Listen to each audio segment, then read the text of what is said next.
Okay, so you ever get that weird feeling like when you have this super clear memory of something and then boom, turns out everyone else remembers it totally differently? It's like, what? Is my brain broken? You're definitely not alone there. And that's kind of the heart of what we're digging into today, this whole Mandela Effect thing. It's not just individual brain farts. It's like groups of people, sometimes huge groups, all convinced of the same, well, wrong thing. Right. Like it's contagious or something. And Yeah. the name itself, it comes from a pretty wild example, right?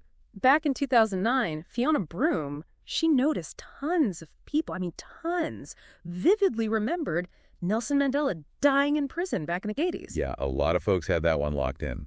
Super specific, emotional even, like they really believe they'd lived through that moment in history. Except Mandela didn't die then. He was released in the 90s and became president of South Africa. Talk about a mind-blowing starting point for a phenomenon, right? It really makes you wonder about the whole nature of memory. Like, how much can we actually trust what we think we know? Exactly. And what's even more interesting is this isn't just about major historical figures. The Mandela Effect, it pops up everywhere. Movies, books, brands, even like the way we remember childhood snacks. Okay, so that's what we're doing today, right? A deep dive into the Mandela Effect. Are these just little glitches in our mental hard drives, or is there something, well, a little weirder going on? Totally. We're going to explore the whole spectrum, from the hard science of how memory works to some of the, shall we say, more imaginative explanations out there. But before we get too deep, let's get a good definition down. What exactly are we talking about when we say Mandela Effect? All right, so we're not talking about forgetting where you put your keys or spacing on a coworker's name. Right, this is different. This is, like you said, large groups of people sharing the exact same false memory. Exactly. Everyone remembers it wrong together. Yeah. And it's that shared experience that you remember it that way too. Feeling, that's really makes the Mandela Effect so fascinating and kind of creepy, if I'm being honest. It's like your brain is messing with you, but it's got all your friends in on the joke, too. Yo. Okay, well, let's get into some examples, the ones that really make you scratch your head. And as we go through these, think back.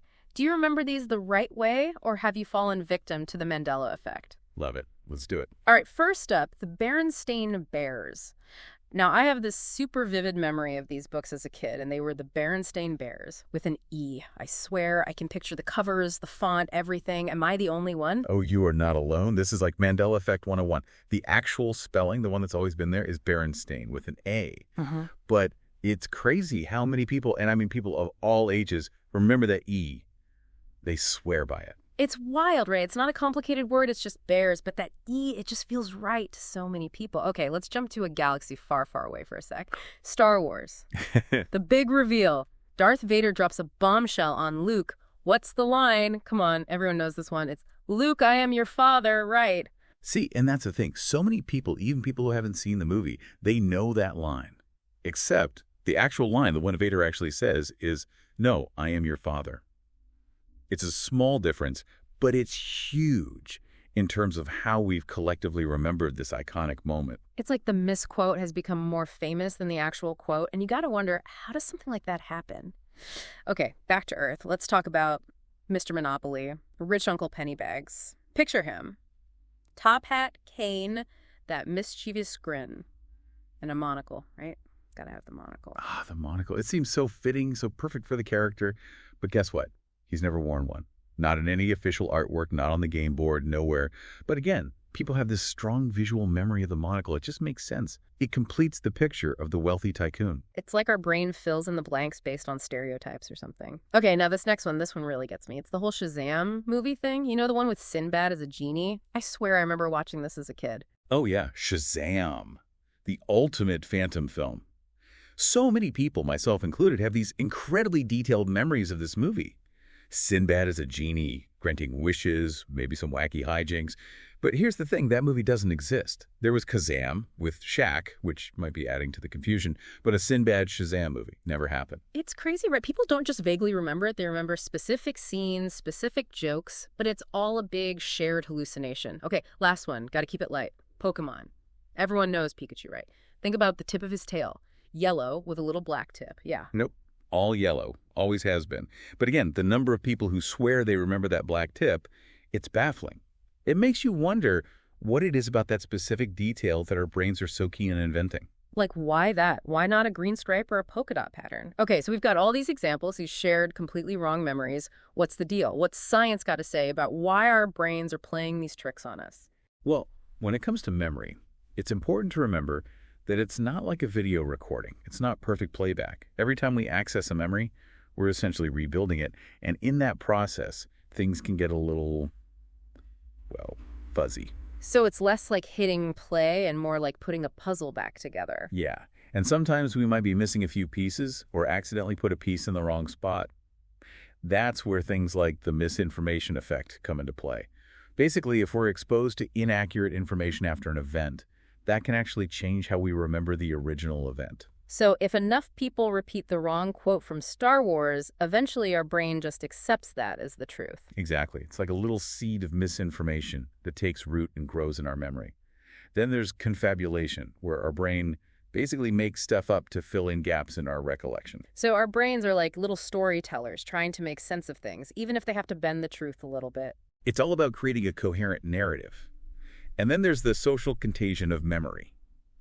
This is where things get really interesting because it shows how our memories can be influenced by the people around us.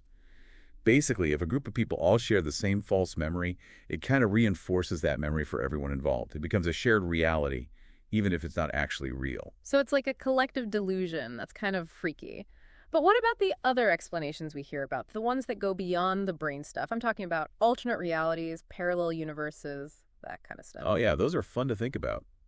Some people theorize that the Mandela Effect could be evidence of us shifting between different realities or timelines, and that these shared false memories are actually glimpses into these other versions of reality. So, like, in another dimension, the Berenstain Bears really do have an E. That's trippy.